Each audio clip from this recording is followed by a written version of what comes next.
Talk to me about your mom and dad. Yeah. What were their names? Well, my dad was Harry Lundberg, Right. and my mother Peterson. Oh my God, she died of cancer at the age of 49. And what did your dad do for a living? Well, he ended up being part of the Lundbergs, who have the Jamestown Cycle Shop, was part of the Lundbergs. All took over in 1924 My golly. and 1925 and so forth. The Lundbergs had the Lundberg had the business until I took over, and then I sold it, rebuilt it, and sold it 2002. Otherwise, it had run over 100 years with Lundberg's running it, owning it. That's fantastic. Now, this was the Jamestown Cycle Shop and Jock Shop and all of that. The Jock Shop was a sort of an add-on. I don't know, I can't, how many years later, but then we put on the Jock Shop was more for athletic and so forth, and then we also put in a little shop in Warren, Pennsylvania, which is still going for a number of years. It's been going, and it's still going very well. It has 4 to 5 people running it for the cycle shop, and that's in Warren, Pennsylvania. Right. And then we also have a slot up during the season in summer at the institution, where we take care of servicing bicycles of people who are at the institution during the summer, and we also rent. They have over 300 bicycles that they rent during the summer, and myself and one of my employees grabbed a hold of that when they wanted that up there and up there to get somebody to take that over because it wasn't doing anything right. So we took it over. It's been wonderful to have the summer operation going on. It's very successful, and it takes 6 to 7 people during the whole season to keep that operation going during the summer. So that's still going. And so anyway, the business completely was operated up by a Lundberg by me until 2002, when I sold it to 3 employees who worked with me for a number of years, bought the cycle shop from me and sold it to me in 2002. And that was the end of the Lundberg attachment to it. Well, was there any question you were going to end up working and buying it? Because you worked there with your dad, right? Yeah, when I was in the Army. I got drafted in the Army with a bunch of us guys in Jamestown, and I ended up in the money place down in Kentucky. Fort Knox. Fort Knox, and I got stuck there, which was very good for my couple of years that I was in the service. And I got out in 2000 when Mr. Won the not the Super Bowl. It was the championship when the team that just won this championship won in the year that I got out of the Army, and then I didn't know what I wanted to do for a living. Right. And my dad said, "Well, why don't you come in and work here?" Well, okay, Pop. And so he dragged me on, and his sister was one of the partners, and was working with my dad, and it got to the point where after a year or two, my aunt come up and she said, she was a wonderful person, Swedish, and her married name was Jones, and she says, "I'll sell you my part, and you can go to work with your dad, and I'll get out of it." And just pay me off in 10 years or something like that. And the bottom line, I says, well, I guess I'll do that. And that's how I got on and got into the shop when I was at the point of Spring Street and 2nd Street. And that's when I can remember looking over at the police department and the fire department. And across the street was a bar and a little restaurant that we ate a lot there, and on 2nd Street. And on 2nd Street, this started just after I got out of the service, when the boys from that won the Super Bowl. They won it. That was the last time, but that was before we had Super Bowls. That's when we had the championship, when the Detroit Tiger football team was my favorite. Detroit Lions, yeah. The Lions. Yeah. So anyway, they ended up winning that year when I got out of the Army, and so forth. Oh gosh, I can go on and on. And I love what I was doing, and I learned from nowhere. I had no college education or anything, and I learned in the trenches. And we moved along, and my dad, after a while, I said, well, I think we need to build more room for our business. And I said, why don't we buy that building that's where that thing goes down next to Shea's Theater, Right. with the elevator and everything in there. It was empty. A bunch of gentlemen in Jamestown had taken care of the bills, and I was just sitting there, and they were going to sell the land, and it was going to go up for sale, and I won the section to build on it. Right. And my dad said, no, I don't want any part of that. It's just we've gone this far, and I said, we need more room, and blah blah blah. And I said, I'll take over. And he said, well, I don't want any part of it. I'm not going to sign anything on, and it's your baby. And if you want to ruin our business, go ahead and do it. Well, I was determined to get that thing where we had good parking and so forth. And long story long, I ended up winning instead of Mr. Gagel, who wanted his candy store in there. I beat him to build on that site. Right. And together with my wonderful guy that put it together, the steel building, and we went together and put that on the ground, and it's still sitting there now today. And the store has been successful over the years. It's still going as it is today. And that was in 1977 when I opened it up, just in time for the holiday season at that time. And it is still going, and but there's no Lundberg attached to it anymore. So you originally had the store on 2nd Street, right? It started on Prendergast, Ah. going up, then it turned around the corner, and then it was on the street, looking across from the Goodyear store, and on the corner was the postal thing. Ah, okay. In that building. So it went from Prendergast going straight up the hill a little bit, and then then it went around the corner on I think on the 1925 or 26. It moved around the corner, and there were 3 or 4 stores there. It moved into one of them, Ah. and from there it went to the one on the corner of 2nd and whatchamacallit, Spring Street. Right. Yeah, and that's the one where it landed next for quite a few years, and the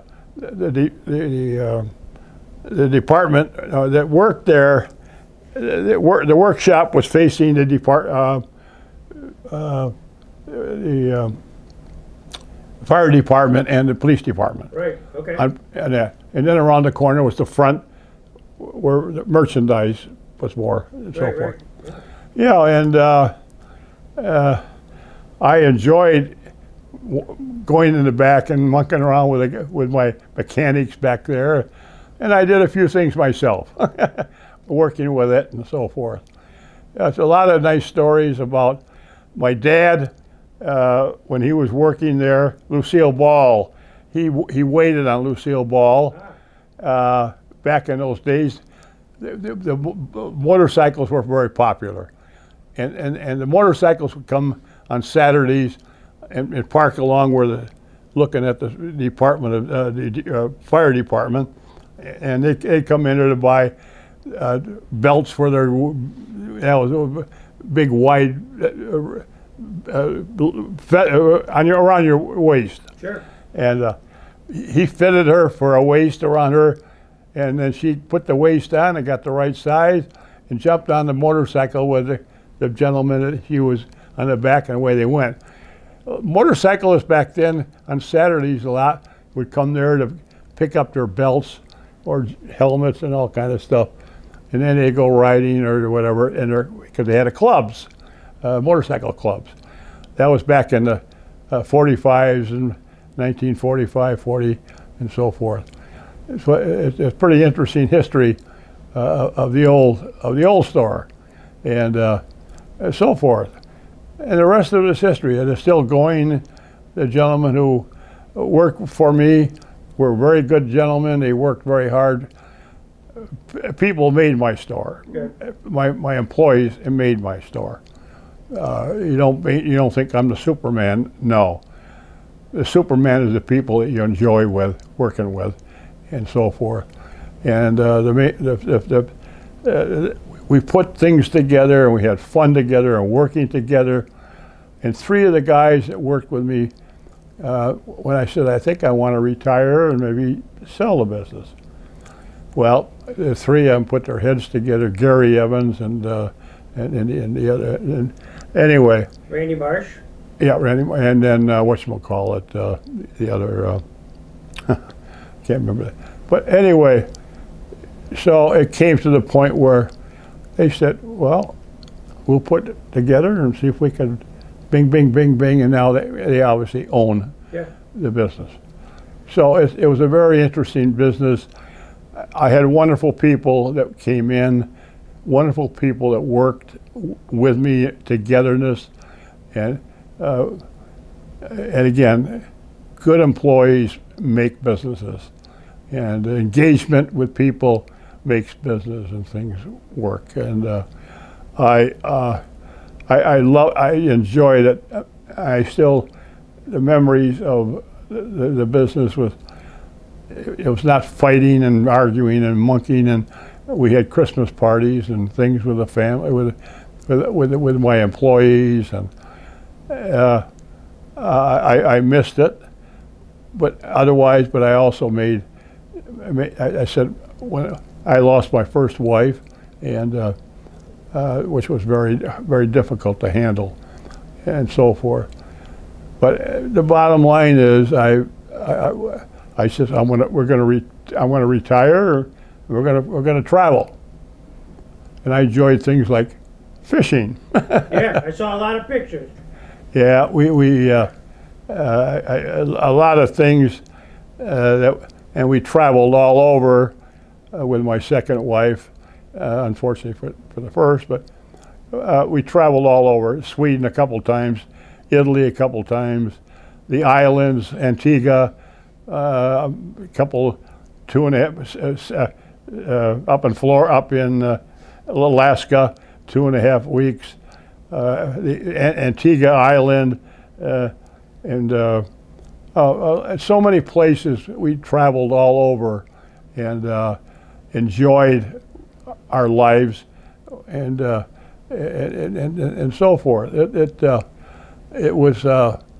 I just couldn't wait to go back to Italy. I went back to Sweden, and then in Germany, and I traveled to Costa Rica with guys fishing, Labrador fishing. I fished I fished the right side. Us guys, we had about 45 years in a row. I went about on 20 of them fishing up in Canada. We would drive up and then we'd get flight in to fish. We did it every year.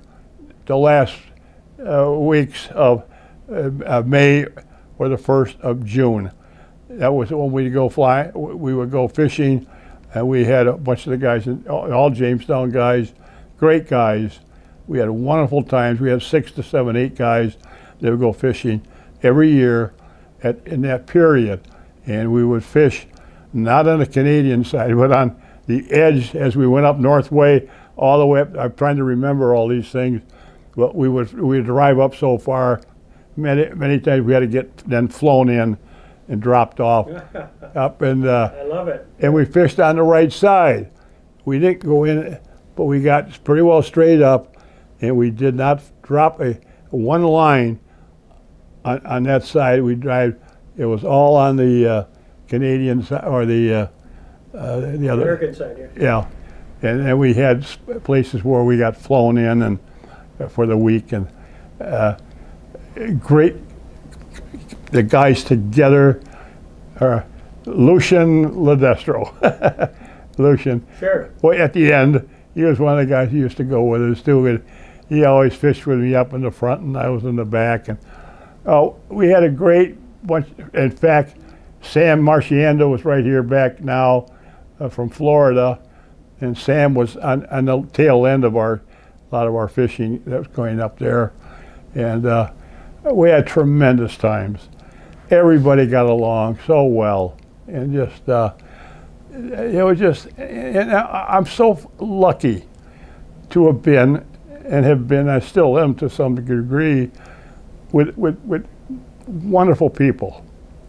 Just great people that are so good to be with, and so many things we did with our skiing, and I enjoyed downhill skiing and all the sledding that we did on those during this winter, and it's been a wonderful life. And I've been very fortunate. Unfortunate, I did lose my first wife, but Greg, I have a wonderful daughter. I have a wonderful son, and I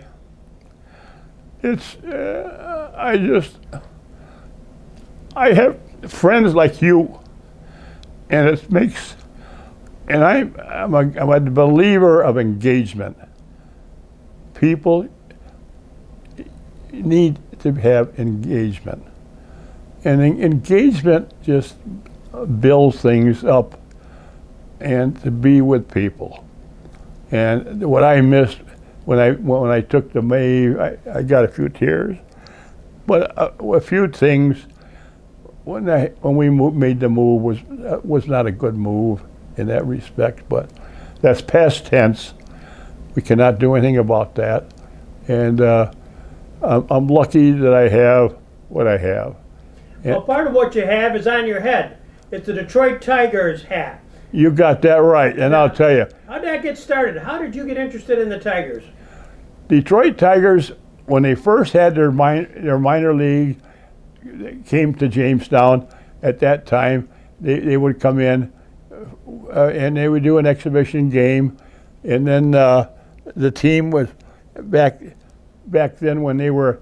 I can't remember how many years it was that they were bringing in their kids that are coming right out of college or right out of the farm team. Yeah, and so I just liked everything about them, and I was also in their football team too. That was before we got into the football stuff. Yeah. But I was a Tiger all the way, both ways in football, and I can remember the old football games too, where just I loved Detroit, and so I couldn't wait to get the guys on the radio. I was able to get the radio. What was it? The announcer? Ernie Harwell. Ernie Harwell. I couldn't wait to hear him on the radio. Yep. And all that. All that stuff just drove me. And that's how I got tied up with the Detroit organization and everything. And I loved it. Jamestown had a lot of Yankee fans, and I loved it when Detroit got in New York or Detroit and would whip them. And they were, I think the Yankees that back in then said, here comes those damn Tigers in here again. I remember when there was Rashi and the catchers over there and our pitchers. That was some darn good baseball. It was at its best. So it stuck with me. I watched some of the games, and when they had the exhibition, one time in the summer they would come down and play, the guys. Right. Yeah, that's how it got me more or less hooked on it with the Tigers. Oh, 1930. Okay, I was 10 years old. The war was ending. So, by the way, when were you born? What was your? 1935. Okay. In when the war stopped, I'll never forget this. During that, the Cubs and the Tigers, we were in the World Series. World Series. Yep. I was 10 years old, and I got wrapped up in Detroit, and Detroit beat the Cubs. 1945. 1945. I never forget that. And also 1945, the war ended. Right. And I'll never forget when the World Series was over, Hal Newhouser with that big wind-up with him, with his left-handed, I'm southpaw, Hal Newhouser and those Keller and all those guys there, I fell in love with Detroit Tigers, and they beat the Cubs in the World Series. Right. And the World Series, and the war was over. So I can remember 1935 so well, and I was 10 years old. But that's how I got all wound up with it. Yeah. 1945 was a big year. Now, do you remember anything about the war itself, Denny? You would have been pretty young, but do you remember Pearl Harbor? I remember Pearl Harbor so much, unbelievably. I studied and I read and I followed World War II. And I have a pile of books of reading. Any movie that was good, I wanted to see the movie, what was going on in France or Germany and so forth. And then the Japanese situation too. But I followed the big time, watched everything I could see, and about the damn, not to get into it, but the Germans, how they were treating people, and so I followed World War II a lot. I was studying any good movie that came up, or if there anything between movies, if you went to see some of those movies at the Roosevelt Theater or whatever. But I enjoyed to see in between what was going on in Europe or on the other end of what was going on, because they would show shots of what was going on in Germany or in France or whatever. And I couldn't wait to see that at the race at those places. Right. Yeah. So that's how I got. I followed World War II very, very, very closely, and the Japs, how they treated people and all that. Just, but yes, I followed it. Do you remember when the war ended and there was celebration in Jamestown? Do you remember that? I'll never forget. We had a cottage up at Loomis Land, up by the Loomis Bay and on Goose Creek. Yeah.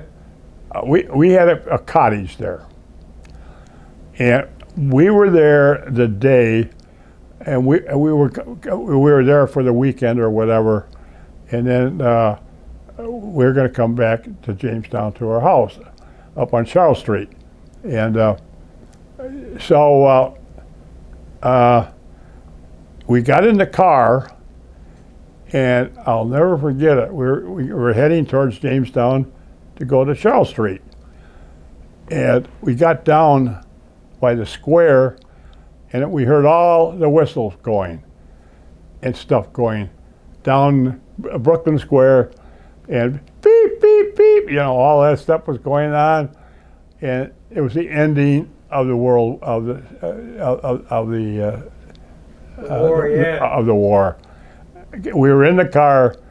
We were almost up to Charles Street, but we somehow or other, we were down by, well, where the building for the new cycle shop is. We could see him right down there on that street. The street was, okay. Well, Forest Avenue went through there, and Yeah. North Main, yeah. Yeah, yeah. I can remember all that stuff going on. The peep and of course then we got right up to Charles Street and so forth. We were coming back from Loomis, where we had our little cottage. Oh yeah, yeah. I remember all that stuff. Now, you went to Jamestown school system, right? Yeah, yeah. Uh-huh. And then when you graduated when you're 18, did you get drafted then? We got drafted. A lot of the guys were going to try to go to college when we got out of high school because they wouldn't get drafted. But they were starting to. Well, I said, well, see, what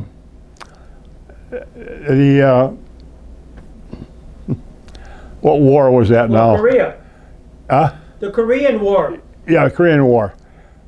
That I said, I think, because a lot of the guys were getting drafted right away, 12, 15, every time they'd go and say, bing, bing, bing, you're in the Army now. And when that stopped, that was in 23, whatever, but when it stopped, I said, there's not going to be any more drafting anymore. And so a lot of guys went to college, fine, or others got drafted, but the war was over, basically. Yeah, 53 it ended, yeah. 53. Yep. And I said, I'm not, they're not going to draft anymore. Well, it was, let's see, 3 or 4 years after that, I was monkeying around at the shop and not really solid working there. I had something to do to make a few bucks to have a beer or something. But trying to think, there was Malcolm Johnson. Mal Johnson was a golfer. He was PGA in high school. He had a great rating, and of course he was up to Moonbrook all the time with whatchamacallit. Malcolm was a golfer, and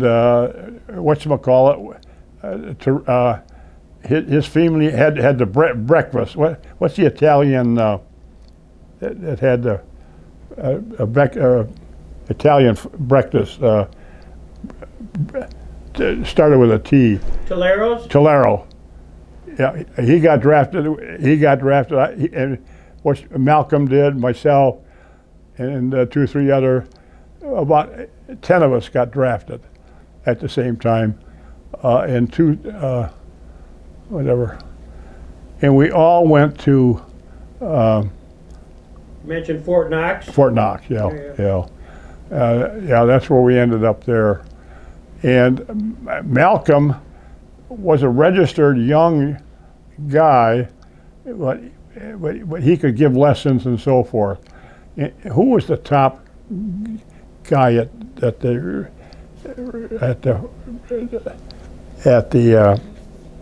golf thing? Oh, he was a popular guy. He'd been there many years. Well, the bottom line was we got drafted. How long were you in the service?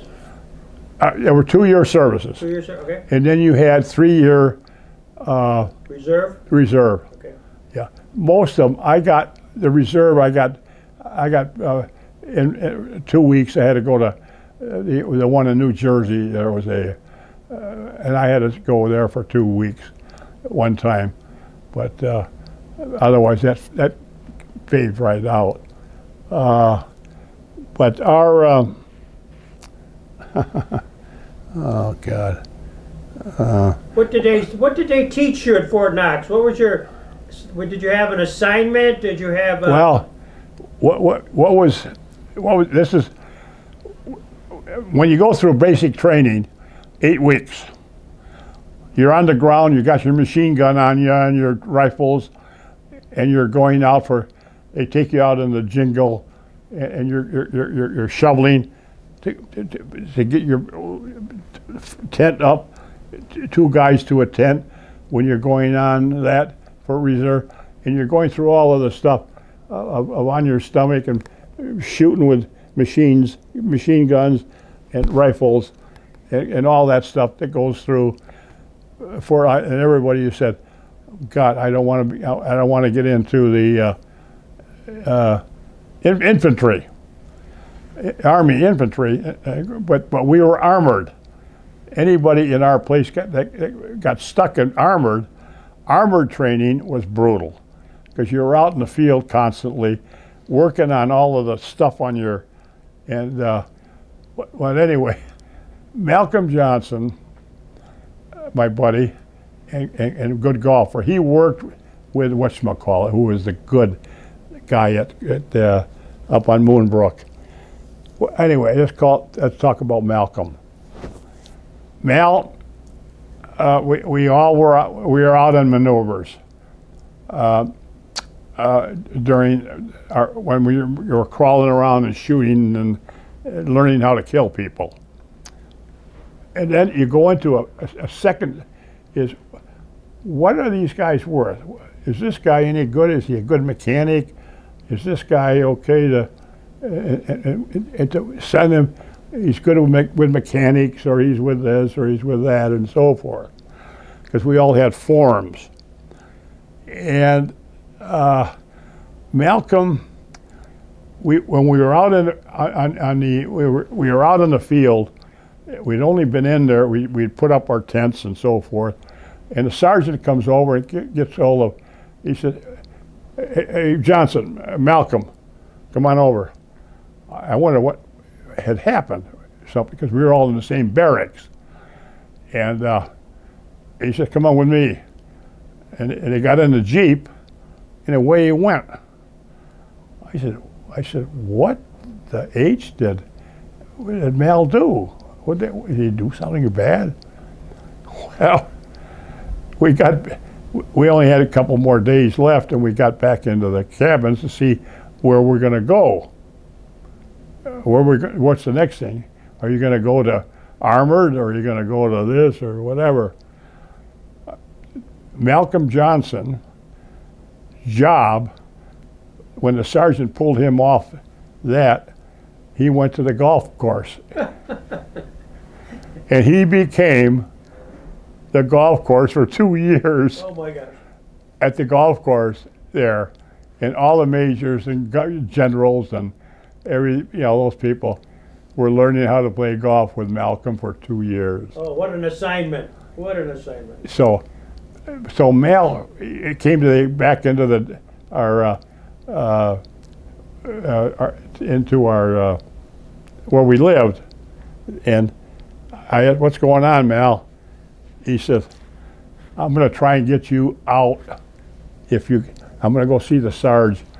They've got me in here for all year, I guess, to be at the ranch or to the golf course to teach all these guys to play golf." And a lot of these guys were all World War veterans that were there too. So, long story long, Mal got a hold of a guy. He said, "One of my friends is a good guy, and I know he's pretty smart, and you think you could use him in your office?" I'll be damned, I got the AG Corps. No kidding. AG Corps. And Mal, the sergeant, I had a black sergeant, terrific man, all plastered all over on his uniforms, World War II. Major guy. I think he was a light colonel or something like that got riffed after the war, and was maybe a major, but then got back down to a sergeant. But a great guy. So Mal got me in, and the guy he sat me down, and these other new guys, and we had about 25 in AG. Attainment was I can't remember it now. But anyway, I was sitting with a typewriter, which I didn't know how to run. But we had a few whacks, and Mal was on the course, and I was in there, and I met some great guys that got the same jobs in. But you had to have we had 25 or 30 in our office. I ended up there for the whole time. So you were an advocate general's office, Yeah. Judge Advocate General's, yeah. But anyway, our sarge who was in charge of our section was a great guy. It was quite an experience. We had a couple of whacks that were working in there too, in our office. At a time, I can't remember. It was about, we were in charge of moving guys coming out of the ditches now. Well, we'll send him to a signal thing down in Texas somewhere for their advanced training. Signal Corps, yeah. Signal Corps, stuff like that.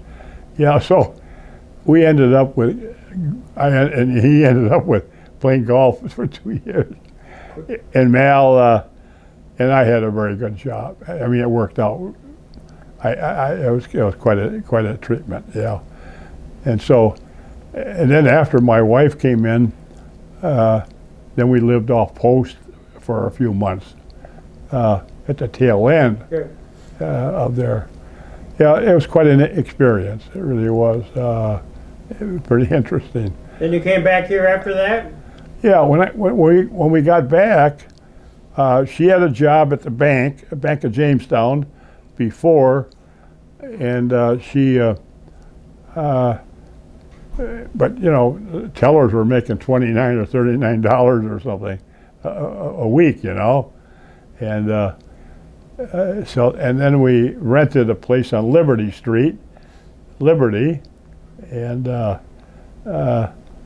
then after that, then when my aunt said, if you want to go to work with your dad, here, I'll give you a deal on this, and you can pay me off. And I had to do that and sign a paper and pay him off in 10 years for my share of stock in it.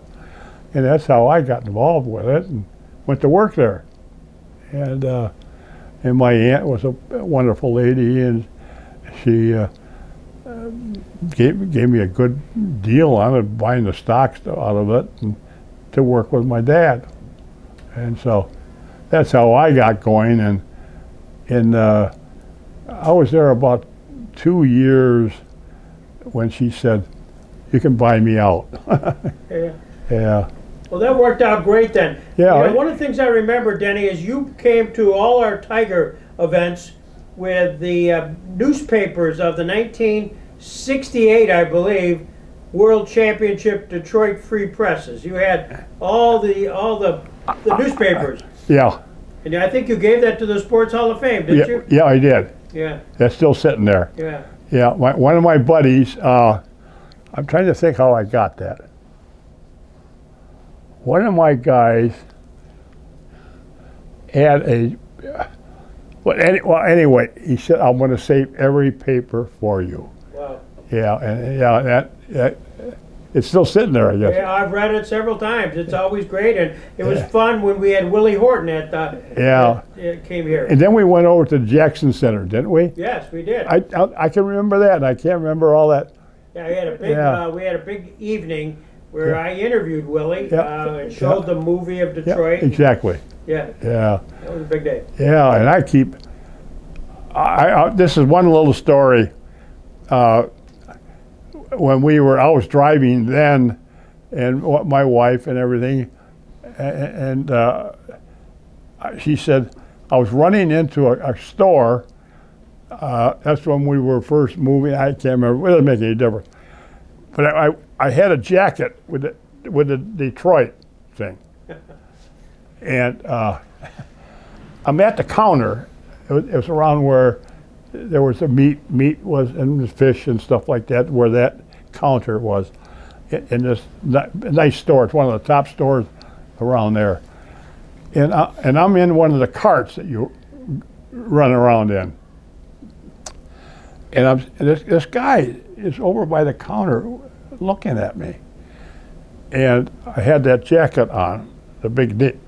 And I'm sitting in the cart, and I was looking at my cart of what I wanted to pick up here, and blah, blah, blah.